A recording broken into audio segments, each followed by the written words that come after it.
Oke teman-teman, balik lagi bersama saya Rapcu Tarigan di channel YouTube saya Cogan Stock, dan kali ini saya ngevlog untuk membagikan sedikit ulasan karena ada beberapa orang yang request tentang bagaimana sih sebetulnya kita perlu mencari pasangan, lalu apa yang dibutuhkan ketika kita mencari pasangan seperti itu.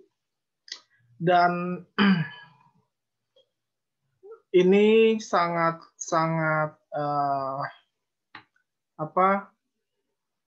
based on pengalaman saya, berdasarkan pengalaman saya, dan yang perlu dicatat adalah yang saya bagikan ini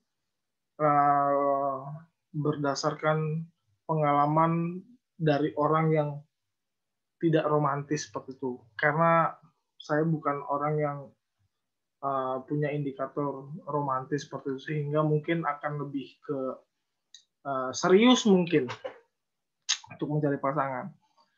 Yang pertama sebetulnya yang mau saya bagikan soal apa yang dibutuhkan ketika kita cari pacar. Yang pertama adalah kita siap nggak untuk kemudian kesiapan diri. Siap dalam arti, pertama saya breakdown ya. Pertama siap bagi waktu. Siap bagi waktu untuk urusan kerjaan, urusan kuliah, kalau memang mau berpacaran di masa kuliah, lalu kemudian bagi waktu dengan kegiatan bersama dengan teman-teman kalian. Karena ini penting, jangan sampai kita punya pacar tapi kita tidak bisa bagi waktu. Misalnya lebih baik dibicarakan, kalau memang mau kita pacaran, aku adalah orang yang sibuk misalnya, lebih baik dibicarakan, aku punya waktu seminggu sekali buat teleponan sama kamu. Karena buatku adalah tidak terlalu penting ngobrol setiap malam hal-hal yang juga bingung cari topiknya seperti apa, sehingga nuansa feel kangen untuk teleponan tuh lebih terasa ketika ada range waktunya seperti itu. Jadi kalau menurut saya, kalau memang kalian siap untuk berpacaran, pertama memang harus bisa bagi waktu seperti itu. Waktu itu kesiapan diri untuk berbagi waktu. Lalu kemudian kesiapan mental. Karena gini, ada halnya misalnya urusan kerjaan, misalnya kalau berpacaran bagi yang sudah kerja seperti itu, lalu kemudian seringkali kita tidak bisa memanage emosi, kita tidak bisa mengontrol diri, sehingga kita seringkali atau mungkin beberapa orang melampiaskan permasalahan tersebut kepada pacarnya, dan itu sangat-sangat tidak elegan dan itu sangat-sangat tidak etis. Karena kalau memang punya masalah, kita mungkin bisa membagikan sharing sama pacar kita, tapi tidak lalu kemudian tidak lalu kemudian menjadikan pacar kita seperti kambing hitam, menjadikan kambing hitam untuk pacar kita. Misalnya kayak gini, aku sibuk nih di kantor, kamu jangan nelpon terus dong. Ya, maksudnya kan, atau aku ada masalah nih, udah ya jangan ganggu dulu. Itu kan menurut saya nggak terlalu elegan untuk kemudian dibicarakan seperti itu kepada pasangan kalian nanti, karena mungkin kalian bisa ngechat ataupun ngomong baik-baik, sebentar ya, aku lagi ada masalah, aku mau tenangkan diri dulu, seperti itu. Sehingga itu akan lebih membuat pacar kalian tahu bahwa kalian juga bisa mengontrol emosi, bisa mengontrol diri seperti itu. Lalu kemudian bicara soal mengontrol emosi, mengontrol diri, sebetulnya kesiapan ini juga penting ketika nanti diperhadapkan dengan masalah-masalah yang besar, misalnya keegoan, keakuan itu kemudian perlu dikikis namanya seperti itu. Misalnya gini, misalnya kita punya salah. Saya ini perspektif cowok, salah, lalu kemudian berantem hebat, dan kemudian sebagai cowok yang melakukan kesalahan, kadang kita gengsi untuk kemudian minta maaf seperti itu. Atau misalnya sekalipun sebetulnya misunderstanding nih permasalahannya, cuman gara-gara kamu ngechat, kalau misalnya ada case-nya begini, kalau misalnya chat teman cewek lalu kemudian pacar kalian nanya, lalu kemudian masalah seperti itu kan pacar kalian cemburuan misalnya, kan kalian bisa memberikan pendapat, pandangan bahwa itu hanya teman collab misalnya, ataupun teman diskusi seperti itu. Lalu kemudian kalaupun memang pacar kalian marah, lalu kemudian tinggal bilang aja, ya udah aku minta maaf kalau memang aku tidak ngobrol dulu sama kamu, temanku ini siapa, seperti itu. Sehingga menghindari berani untuk kemudian meminta maaf sekalipun itu mungkin kita tidak salah, itu lebih gentle seperti itu. Lalu kemudian nanti dikomunikasikan selanjutnya bagaimana kayak gitu. Lalu kemudian bicara soal kesiapan tuh bukan sekedar kesiapan soal waktu, bukan hanya kesiapan soal diri, tapi kemudian kesiapan soal finansial. Itu penting. Kenapa itu penting? Karena seringkali kita ngajak jalan pacar kita tuh, kita ngajak jalan tuh butuh uang juga, mau tidak mau, suka tidak suka, memang kita butuh uang. Kecuali memang pacar kita punya penghasilan sendiri dan dia mengatakan nggak perlu, aku pakai uangku sendiri juga nggak apa-apa, itu lain soal. Tapi kebanyakan orang di Indonesia kemudian ketika ngajak cewek jalan itu kadang kayak normanya adalah laki-laki harus punya modal, misalnya minimal uang bensin lah, minimal uang jalan, minimal uang makan, seperti itu. Sehingga perlu adanya kesiapan finansial yang cukup. Kalau misalnya kita masih kuliah, mungkin kita bisa menyisihkan atau nabung seperti itu kan, lalu kemudian ngajak pacar kita jalan. Tapi itu penting karena kalau bisa dibilang kesiapan finansial kalau ketika udah punya pacar tuh lebih menunjukkan bahwa kita bertanggung jawab dengan diri kita sendiri, dengan kita punya penghasilan, baru kemudian kita ajak pacar kita jalan, seperti itu. Itu dari bicara soal kesiapan, ada 3 tadi sudah saya breakdown. Kesiapan diri, kesiapan diri ada waktu, mental, dan finansial. Lalu kemudian bicara soal mencari pasangan, apa yang dibutuhkan. Yang kedua adalah mencari pacar, itu yang kedua adalah kenali orang yang mau kita pacari, itu penting sekali. Tergantung range waktunya berapa lama, tapi kalau saya sih mengenal seseorang tuh lebih kepada, kalau saya pribadi lebih kepada nggak usah terlalu lama, 2 minggu cukup, seperti itu. Yang penting kita bisa sama-sama saling berkomitmen bahwa ke depan kalau pacaran, kita bisa tidak untuk saling menghargai satu dengan yang lain, kita bisa tidak untuk saling berkomitmen.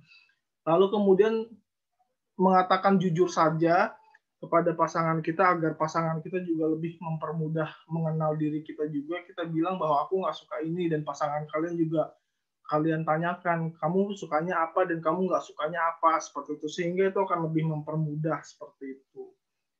Itu itu perlu dilakukan karena nanti takutnya ketika kita sudah berpacaran lalu kemudian kita tidak bisa menerima apa tidak bisa menerima masukan kita tidak bisa menerima karakter pasangan kita, itu repot. Misalnya kayak gini, ambil contoh kayak saya ketika pacaran tuh saya selalu membicarakan politik, saya selalu membicarakan ekonomi, saya selalu membicarakan hal-hal yang penting. Saya nggak pernah nanya, kamu lagi ngapain, kamu lagi apa dalam teleponan tuh, saya nggak pernah nanya kayak gitu, karena saya bukan orang yang bukan orang yang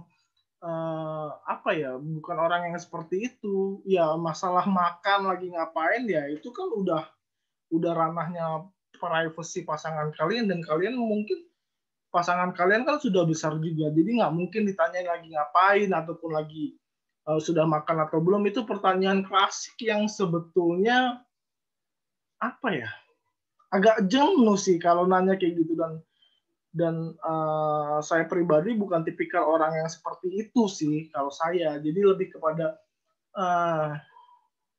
serius, lebih kepada mencari topik yang penting seperti itu. Maka dari itu kemudian perlu disampaikan, aku karakternya begini, lalu kemudian kamu karakternya gimana, kamu nggak sukanya apa, kamu sukanya apa, sehingga itu akan mempermudah kita untuk mengenali pasangan kita, dan pasangan kita pun kemudian lebih mudah mengenali kita juga seperti itu.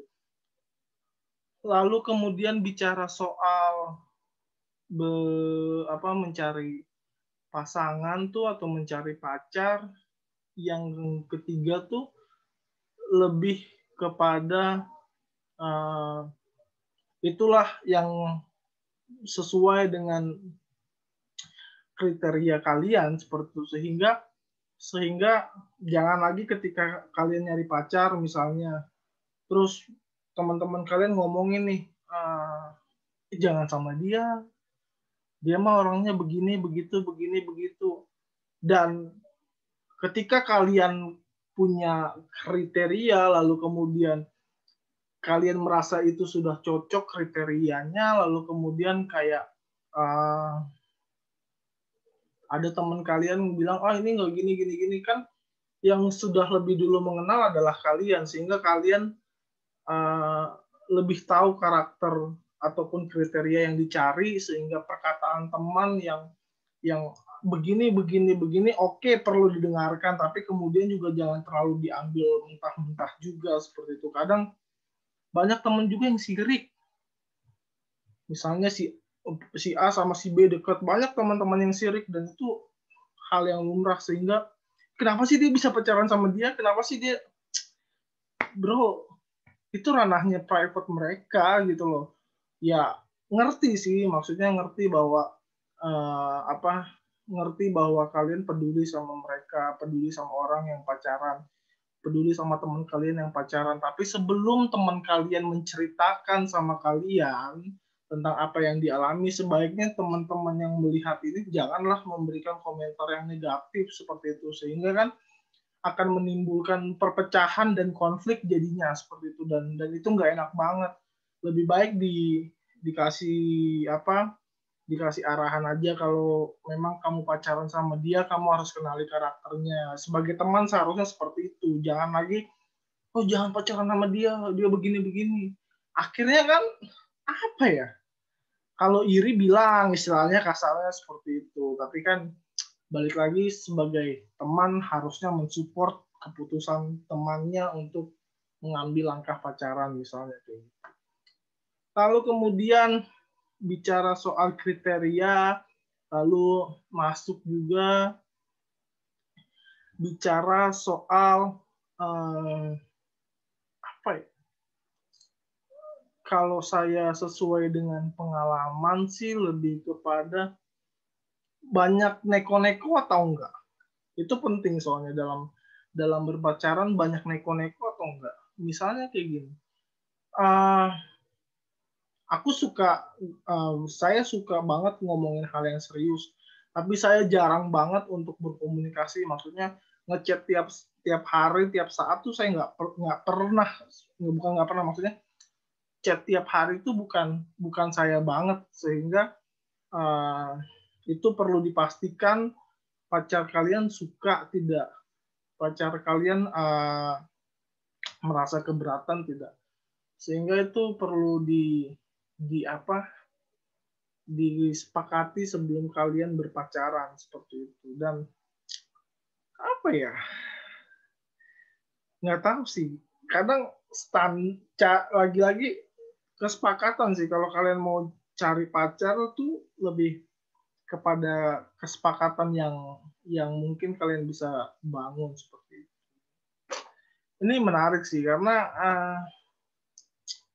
lagi-lagi kan saya bukan orang yang romantis ya. Saya bukan tipikal orang yang suka ngasih bunga.